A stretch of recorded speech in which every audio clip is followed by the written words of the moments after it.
उसका 5वां बाब और उसकी 25 आयत से लेके 34 आयत तक खुदा के जिंदा कलाम से देखेंगे। मरकज की इंजील उसका 5 बाब 25 आयत से लेके 34 आयत तक खुदा के जिंदा कलाम में यूं लिखा है, फिर एक औरत जिसके 12 बरस से खून जारी था और कई तबीबों से बड़ी तकलीफ उठा चुकी थी और अपना सब माल खर्च करके भी उसे कुछ फायदा ना हुआ था, बल्कि ज्यादा बीमार हो गई थी।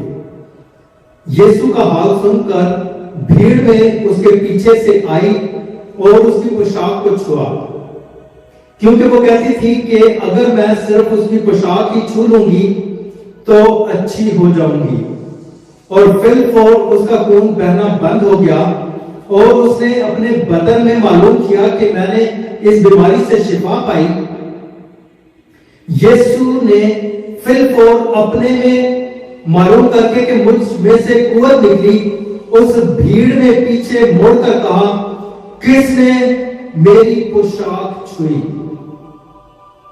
उसके शागिर्दों ने उससे कहा, तू देखता है कि भीड़ तुझ पर गिरी पड़ती है, फिर तू कहता है कि मुझे किसने छुआ? उसने चारों तरफ निगाह की ताकि जिसने ये काम किया था उसे देखे।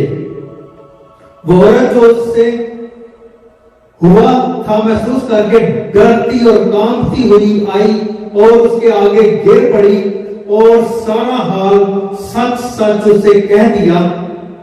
उसने उससे कहा, बेटी तेरे ईमान से तुझे शिफा मिली, सलामत जा और अपनी इस बीमारी से बची रह।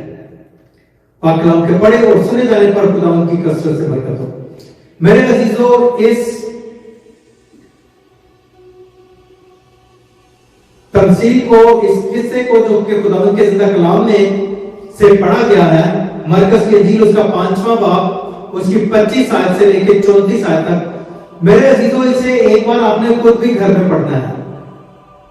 घर पे आपने खुद भी इसे पढ़ना है और बड़ा गौर से इस पे ध्यान देना है।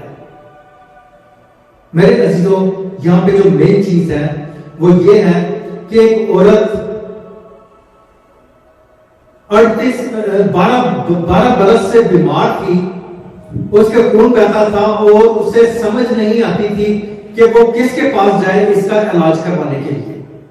तो मेरे अजीजों, वो डॉक्टरों के पास गई, हकीमों के पास गई, जादू टोने वालों के पास गई, जादूगरों के पास गई, जगह जगह पे गई, लेकिन उसे इस बीमारी से कहीं पे भी शिफा ना मिली, चूंकि इसकी बीमारी से खुदावंद के नाम को जलाल मिलना था। मेरे अजीजों, जब वो बार बार इधर उधर भटकती रही और हर किसी से पूछती रही कि मेरी इस बीमारी का इलाज किसी के पास है, मेरी इस बीमारी के बारे में कोई मुझे बताए कि मैं क्या करूं, तो मेरे अजीजों, वो सारा माल और असबाब जो उसके पास था, एक अमीर औरत थी, तो वो सब कुछ लुटा चुकी हुई थी। और जब उसके पास कुछ ना बचा तो मेरे अजीजों, लोगों ने उसे कहा कि यहां पे यीशु नामी एक इंसान है जो कि खुदा की तरफ से अजीब काम करता है, मौजूजात करता है। अगर वो तुम्हें टच कर ले या अगर वो तुम्हारी इस बीमारी से तुम्हें शिफा दे दे तो तुम्हें शिफा मिल सकती है। वो औरत जगह जगह से खुदावंद यीशु मसीह के बारे में पूछना शुरू कर देती है कि खुदावंद यीशु मसीह कहां मिलेगा, खुदावंद यीशु मसीह किधर है। जिस किसी को खुदावंद यीशु मसीह के बारे में इल्म हो वो मुझे बताए कि खुदावंद यीशु मसीह किधर है, ताकि मैं जाऊं और उससे अपनी बीमारी की फरियाद करूं और वो मुझे अच्छा कर दे, तंदुरुस्त कर दे, ताकि बाकी की जिंदगी में अच्छे अंदाज से गुजर बसर कर सकूं। मेरे अजीजों, उसे पता चलता है कि यीशु इस गांव में है। वो दौड़ती भागती जैसे पॉसिबल होता है वो उस गांव में जाती है। वहां पे जब पहुंचती है तो उसे पता चलता है कि यीशु तो यहां से किसी और शहर में, देहात में चले गए हैं। जब तक वो दूसरी जगह जाती वहां से पता चलता कि यीशु कहीं और चले गए। मेरे अजीजों, वो मसीह के पीछे भागते भागते थक चुकी थी, हार चुकी थी खुदावंद यीशु मसीह को ढूंढने में। चूंकि ये आज से 2000 साल से ज्यादा अरसा पहले का किस्सा है। ना मोटर बाइक होती थी, ना गाड़ियां होती थी, और ना ही तेज सवारियां होती थी। वो जिस तरह भी घोड़े पे, खच्चर पे बैठ के जाती या पैदल जाती, इसका जिक्र बाइबल में नहीं। चूंकि वो सब कुछ लुटा बैठी हुई थी, इसका मतलब यह है कि उसके पास सवारी नहीं थी, वो पैदल ही जाया करती थी और बीमार थी, और उसको जिस जगह पे खुदावंद यीशु मसीह के बारे में पता चलता था, उसका वहां पे पहुंचना इजी नहीं होता था। तो जब तक वो वहां पहुंचती थी, तो मेरे अजीजों, खुदावंद यीशु मसीह वहां से आगे कूच कर चुके होते थे। एक दिन वो अपने घर में बैठी होती है, तो उसे आवाज आती है, उसे पता चलता है, उसे शोर महसूस होता है। वो पूछती है कि ये किस किस्म का शोर है। तो लोग उसे बताते हैं कि आज हमारे इलाके में यीशु आया है, आज यीशु हमारे इलाका में आया है। आज यहाँ पे कोई बीमार बाकी नहीं रहेगा, कोई मुफलिस नहीं रहेगा, कोई परेशान हाल नहीं रहेगा। क्योंकि जहां यीशु के कदम टिक जाते हैं, जहां यीशु आ जाता है, वहां से बीमारियां भाग जाती हैं। वो औरत कहती है कि मैं तो बड़े अरसा से खुदावंद यीशु मसीह का इंतजार कर रही थी कि मैं खुदावंद यीशु मसीह को मिलूंगी, अपनी दास्तान सुनाऊंगी और खुदावंद यीशु मसीह मुझे अच्छा भला कर देंगे। लेकिन मेरे अजीजों, जब वो घर से निकलती है, तो एक बहुत बड़ा हजूम खुदावंद यीशु मसीह के पीछे पीछे जा रहा होता है। खुदावंद यीशु मसीह आगे आगे जा रहे होते हैं, लोग उसके पीछे पीछे जा रहे होते हैं। तो यहाँ पे भी इसकी आस, इसकी उम्मीद खत्म हो जाती है कि इतनी बड़ी भीड़ में मैं खुदावंद यीशु मसीह तक कैसे पहुंचूंगी। लेकिन वो हिम्मत करती है, वो आगे बढ़ती है, और वो आगे बढ़ते बढ़ते वो किस अंदाज से वहां से उस भीड़ में से गुजरते हुए खुदावंद यीशु मसीह तक पहुंचती है।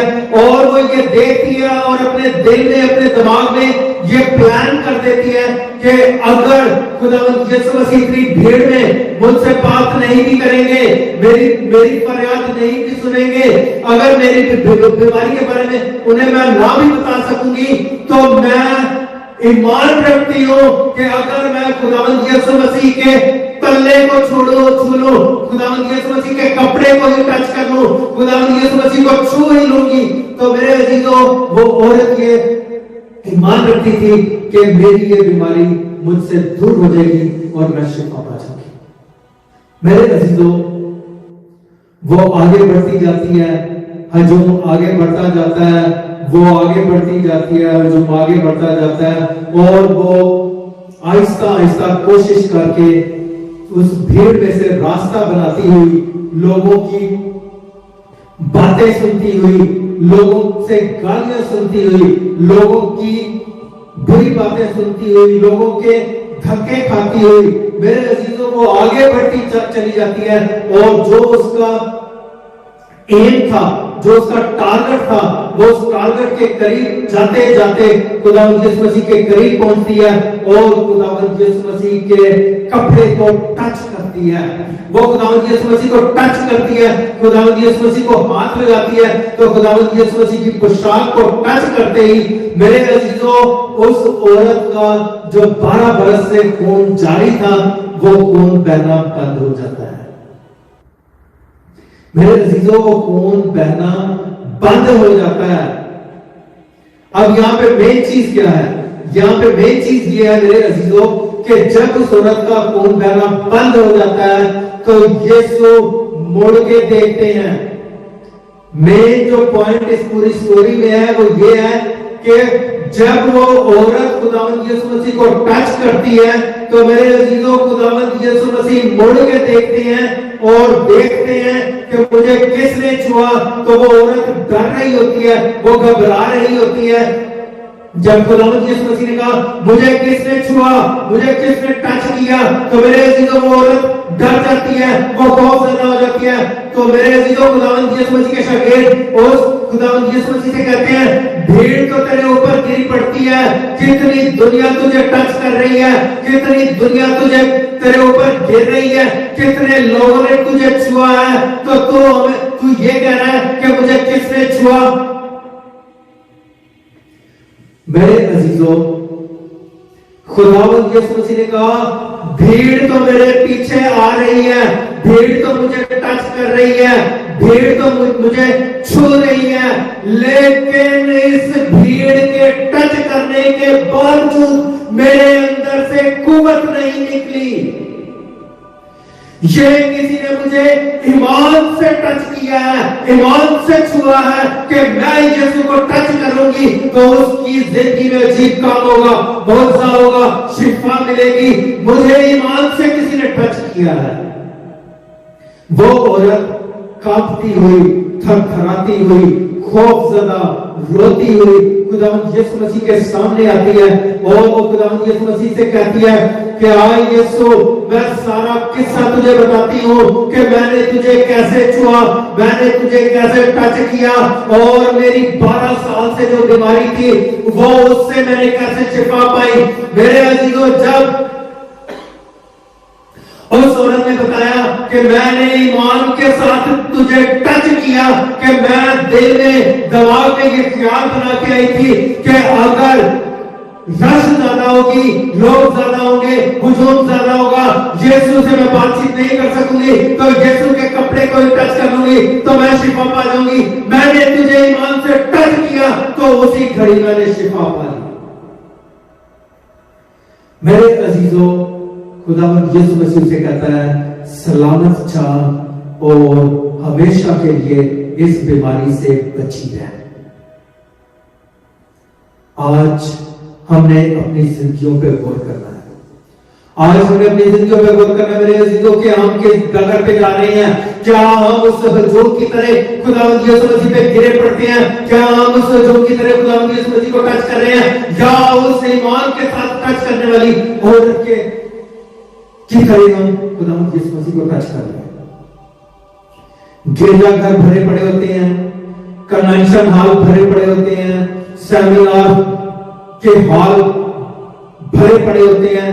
मेरे अजीजों, जहां 2 या 4 खुदावंद यीशु मसीह के नाम से इकट्ठे होते हैं, जहां 2 या 3 खुदावंद यीशु मसीह के नाम से इकट्ठे होते हैं, वहां पे खुदावंद यीशु मसीह की हुजूरी होती है, वहां खुदावंद यीशु मसीह मौजूद होते हैं। और जब खुदावंद यीशु मसीह मौजूद होते हैं तो खुदावंद यीशु मसीह को टच करना इतना मुश्किल काम नहीं होता। मेरे अजीजों, हम खुदावंद यीशु मसीह को टच कर रहे होते हैं, खुदावंद यीशु मसीह के ऊपर गिरे पड़ रहे होते हैं, लेकिन हमारी जिंदगी में मौजूदात नहीं होते, हमारी जिंदगी में शिफा नहीं आती, हमारी जिंदगी में अजीब काम नहीं होते, हमारी दुआएं कबूल नहीं होती। क्यों? क्योंकि हम उस हुजूम की तरह खुदावंद यीशु मसीह के आगे पीछे चल फिर रहे होते हैं, टच कर रहे होते हैं, खुदावंद यीशु मसीह को पुकार रहे होते हैं, लेकिन हमारी जिंदगी में अजीब काम और मजा नहीं होता। क्यों? इसलिए कि हमारा ईमान मजबूत नहीं होता। उस वक्त उस औरत ने खुदावंद यीशु मसीह को ईमान के साथ टच किया तो खुदावंद यीशु मसीह ने फौरन मुड़ के देखा कि मुझे किसने टच किया। आज मेरे अजीजों, आप अपनी जिंदगियों पे गौर करें। उस वक्त खुदावंद यीशु मसीह फिजिकली इस दुनिया में थे, बदनी तौर पे इस दुनिया में थे। आज खुदावंद यीशु मसीह आसमान पे हैं, रूहानी तौर पे यहाँ पे इस दुनिया में होते हैं, रूह के साथ, रूह के वसीला से। जहां 2 या 3 खुदावंद यीशु मसीह के नाम से मौजूद होते हैं, वहां पे खुदावंद यीशु मसीह मौजूद होते हैं। आज हमने खुदावंद यीशु मसीह को कैसे टच करना है? मेरे अजीजों, 12 बरस की बीमार औरत की तरह टच करना है।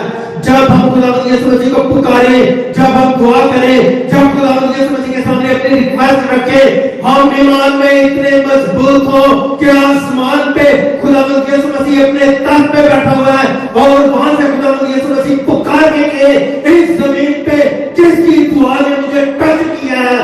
खुदावंद यीशु मसीह के को टच करने से हमारी जिंदगी में अजीब काम और मौजूद होते हैं।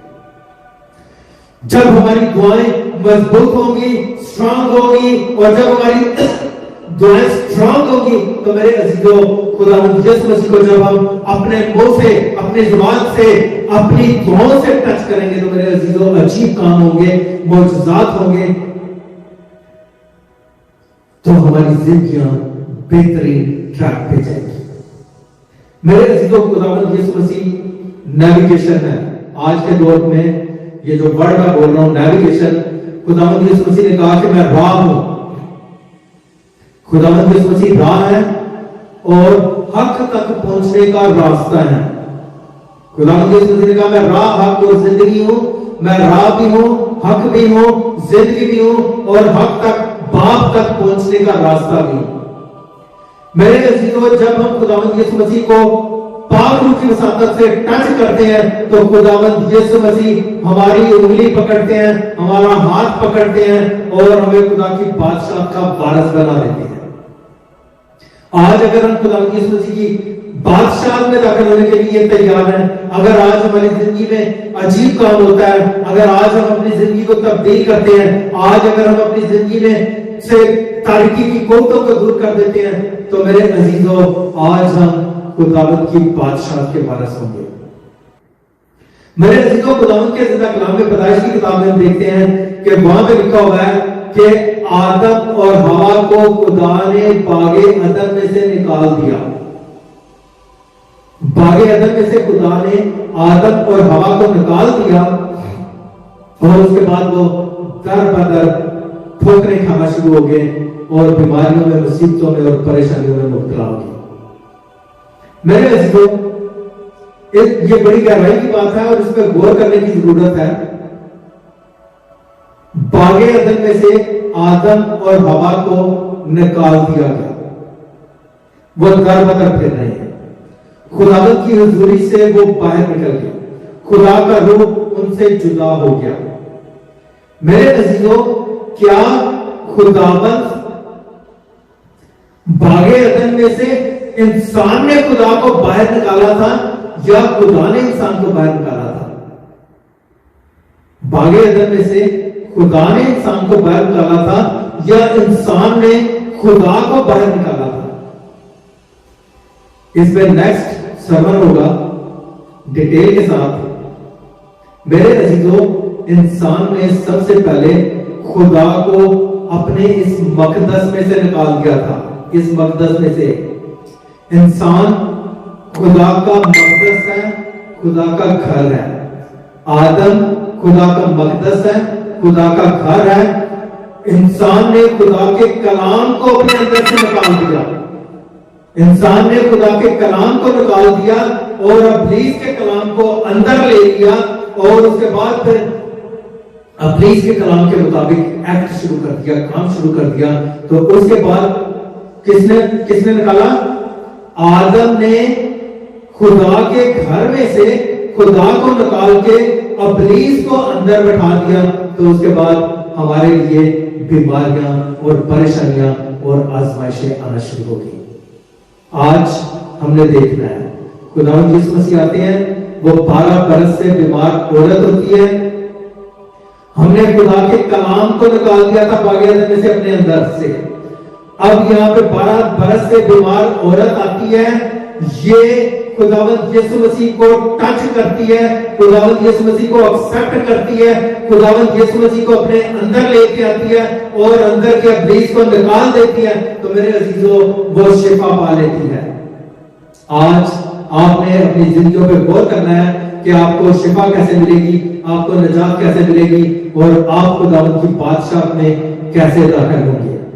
तो मेरे अजीजों, सिंपल सा काम है। खुदा के कलाम को आदम और हवा ने अपनी लाइफ में से निकाल दिया। खुदा ने कहा कि बागे अदन में से हर दरख्त का फल खा सकते हो, सिर्फ एक दरख्त का फल नहीं खाना। खुदा ने उनके अंदर इनपुट किया अपना कलाम, उन्होंने उस कलाम को अपने अंदर से निकाल दिया, वो फल खा लिया, तो बागे अदन में से आउट हो गए। मेरे अजीजों, आज इसी कलाम को जिसे हमने बागे अदन में अपने अंदर से निकाल दिया था, आज इसे हम दोबारा से एक्सेप्ट कर लेते हैं, अपनी जिंदगी का हिस्सा बना लेते हैं, तो फिर हम दोबारा से बागे अदन के वारिस बन जाएंगे। और बागे अदन में किसी किस्म की बीमारी, परेशानी और आजमाइश नहीं थी। अगर हमारे इस बदन में कोई बीमारी, परेशानी और आजमाइश नहीं रहती, तो इसका मतलब यह है कि हम खुदावंद की बादशाह के वारिस हो गए। जो हमें मजबूत रहें, डेली कम से कम 3 घंटे खुदावंद को दें, ताकि खुदावंद के लिए हम अपना आप खुदावंद को दें और आसमान के दरवाजे 24 घंटे हमारे लिए बरकतों के लिए खुले रहें। आमीन। खुदावंद आपको बड़ी बरकत दे और आपको हिकमत और दानाई दे कि आज के इस कलाम को समझें और इसके मुताबिक अपनी जिंदगी को बसर करें। अब मैं बीमारों के लिए दुआ करूंगा। अगर कोई बीमार है तो वो अपनी बीमारी वाली जगह पे हाथ रखें। अगर वो किसी के लिए दुआ करवाना चाहते हैं तो उस बीमार का नाम लें और उसकी बीमारी को सामने रखें। तो खुदावंद का मसा जब उतरेगा तो आप लोग शिफा पाएंगे। हालेलुया। सब अपने गुनाहों का इकरार करें और दुआ में शरीक हों और खुद भी दुआ करें, ताकि खुदावंद के कलाम में लिखा हुआ है कि अगर इस ज़मीन पे जो इंसान किसी बात पे मुत्तफिक होते हैं तो उनके लिए वो आसमान पे हो जाती है। अगर आप मुत्तफिक होकर तो आपको रिसीव करते हैं तो आप अभी इसी वक्त शिफा पाएंगे। और जितने लोग शिफा पाते हैं वो कमेंट में अपने बारे में बताएं, ताकि खुदावंद के नाम को प्रॉपर तरीके से कसरत से जलाल मिल सके। Hallelujah, hallelujah, hallelujah, hallelujah. कुदूस कुदूस कुदूस रब्बुल फाज़िल ज़मीन और आसमान के खालिक व मालिक, तेरा शुक्र, तेरी तारीफ, तेरी तमजीद करता हूं, तेरे यीशु नाम को जलाल देता हूं। तू कुदूस है, तू बरकत है, तू कादिर खुदाया, क्या करने में दिला शक्कर तो रास्ते में नहीं। कुदूस बाप अपने हाथ को बढ़ा, इस साथ जमायत को छू, इन्हें मसा कर, प्योरीफाई कर, इन्हें टच कर, इन्हें छू, इन्हें प्योरीफाई कर, इन्हें प्योरीफाई कर, इन्हें हिकमत और दानाई दे ताकि तेरे कलाम को समझ सके। सर के बालों से लेकर पैरों के तलवों तक की तमाम बीमारियों को यीशु नाम से हुक्म देता हूं, अभी और इसी वक्त इनके बदन से दूर हो जाए। हर किस्म की कमजोरी, नाराजगी, नापाकी यीशु नाम से दूर हो। इनके नाम कलमे याद में लिखे, ताकि कोई तरीके की कुव्वत, अपदेश की तासीर, जादूगरी के साथ इनके बदन में बाकी न रहे। इनके लिए आसमान को खुला छोड़ दे। जब भी तुझे पुकारे, इनकी हाजत, इनकी मनाजत तेरी बारगाह में पहुंचे और इनकी जिंदगी में अचीव काम हो। सर के बालों से लेकर पैरों के तलवों तक की तमाम बीमारियों को यीशु नाम से हुक्म देता हूं, अभी और इस वक्त इनके बदन को छोड़ दे। हर किस्म के सर की दर्द, हर किस्म का ब्लड प्रेशर, आंखों की बीमारी, गले की बीमारी, नाक की बीमारी, कानों की बीमारी, टॉन्सिल्स को, थायराइड ग्लैंड को, हर किस्म की सांस की बीमारी को, गले के मर्ज को, टीबी के मर्ज को, फेफड़ों की बीमारी को, दिल की बीमारियों को, जिगर की बीमारी को, मैदे की बीमारी को, मसाले की बीमारी को, हड्डियों की बीमारियों को, पट्टों की बीमारियों को, स्किन की बीमारियों को, हर किस्म के कैंसर को, हर किस्म के अपाहिजपन को, अंधेपन को, लंगड़ेपन को, बहरेपन को, गूंगेपन को यीशु नाम से हुक्म देता हूं, अभी और इसी वक्त इनके बदन को छोड़ दे। ये शिफा पाए और निजात पाए। हर किस्म के जादूगरी के असरात यीशु नाम से खत्म हो। देवियों देवताओं के असरात यीशु नाम से खत्म हो। हर किस्म के नेगेटिव अल्फाज उनके लिए बोले गए हैं, उनको ब्रेक करता हूं। जो नेगेटिव अल्फाज इन्होंने अपने लिए बोले हैं, उन्हें यीशु नाम से खत्म करता हूं। आए खुदा बाप आसमान को खोल के इनके लिए कुव्वत, कुदरत, बरकत, शिफा को नजर कर इनकी जिंदगी में कुछ चलता है। इनके प्रकार से तेरी बरकत चाहता हूं, उनके राशन पानी में तेरी बरकत चाहता हूं, उनकी तेरी कुप्पियों को भर के रख, आटे के मटके को भर के रख, खुद में बड़े तरक्की करें और तेरे यीशु नाम को जला दे। इनकी कमजोरियों को दूर कर, इनकी परेशानियों को दूर कर, इनकी आजमाइशों को दूर कर। इनके प्रकार से तेरी बरकत चाहता हूं, उनके राशन पानी में तेरी बरकत चाहता हूं, इनकी तेल की कुप्पियों को भर के रख, इनके आटे के मटके को भर के रख। मशरिक, मगरिब, जनूब, शुमाल और आसमान की बुलंदियों से इनके लिए फाइनेंस मुहैया हो, इनके लिए ब्लेसिंग्स मुहैया हो। बेरोजगारों को तेरे हाथ में सुनता हूं कि बेरोजगारी को खत्म कर। जिनके घर में बेरोजगारी है, बेरोजगारी की लानत को खत्म करता हूं। जिनके बिजनेस में प्रॉब्लम है, उनके बिजनेस के प्रॉब्लम्स को खत्म करता हूं। जिनके वीजे के प्रॉब्लम्स है, उनके वीजों के प्रॉब्लम्स को खत्म करता हूं। आए खुदा बाप, अभी से तेरे फरिश्तों को कमांड करता हूं, अभी से वो तेरी बारगाह से निकले और इनकी हाथ को मनाना को अपनी बारगाह में कबूल करें। और आए खुदा बाप, उन्हें पाया तक मेरे तक पहुंचाए, ताकि तेरा यीशु नाम कसरत से जलाल पाए। तेरा शुक्र करता हूं खुदा बाप कि तूने इस दुआ को तूने से कबूल किया, जो मांगा तूने बख्श दिया अपने जिंदा और जलाली नाम के वसीला से। आमीन। Hallelujah, hallelujah, hallelujah. मेरे अजीजों, जिन्हें शिफा मिली है वो अपने आप को खुदावंद के सुपुर्द करें और कमेंट में लिखें और राब्ता करें और गवाही दें कि खुदावंद ने आपके जिंदगी में अजीब काम किया है। तो हम सब मिलकर उस दुआ में शरीक होंगे जो खुदावंद की मसीह ने हमें सिखाई है। हमारे बाप, तू जो आसमान पर है, तेरा नाम पाक माना जाए, तेरी बादशाही है, तेरी मर्जी जैसे आसमान पर पृथ्वी जमीन पर भी हो। हमारे रोज की रोटी आज हमें दे और जिस तरह हम अपने कर्ज बख्शते हैं तुम्हारे कर्ज हमें बख्श। हमें आजमाइश में न पड़ने दे, बल्कि बुराई से बचा, चूंकि बादशाह, कुदरत और जलाल हमेशा तेरा ही है। आमीन। और रब खुदावंद यीशु मसीह का फजल, खुदा बाप की मोहब्बत, पाक की रफ़ाकत और शफ़क़त से लेकर हमेशा तक इस हजरत मायर के साथ और कुल मुकद्दसीन के साथ। आमीन, हालेलुया। खुदावंद आपके साथ हो, आपको हिकमत और तनाई दे। और जितनों ने ऑनलाइन कलाम को सुना, मैं मान रखता हूँ कि आपने भी ब्लेसिंग्स हासिल की। इस चैनल को शेयर करें ताकि ज्यादा से ज्यादा लोगों तक खुदावंद का कलाम पहुंचे। सब्सक्राइब करें ताकि आइंदा आपको प्रॉपर टाइम पे नोटिफिकेशन मिले, ताकि आप लोग लाइव इबादत को सुन सकें, शेयर कर सकें और अपने कमेंट्स लिख सकें। खुदा आपके साथ और आपको बड़ी बात। आमीन।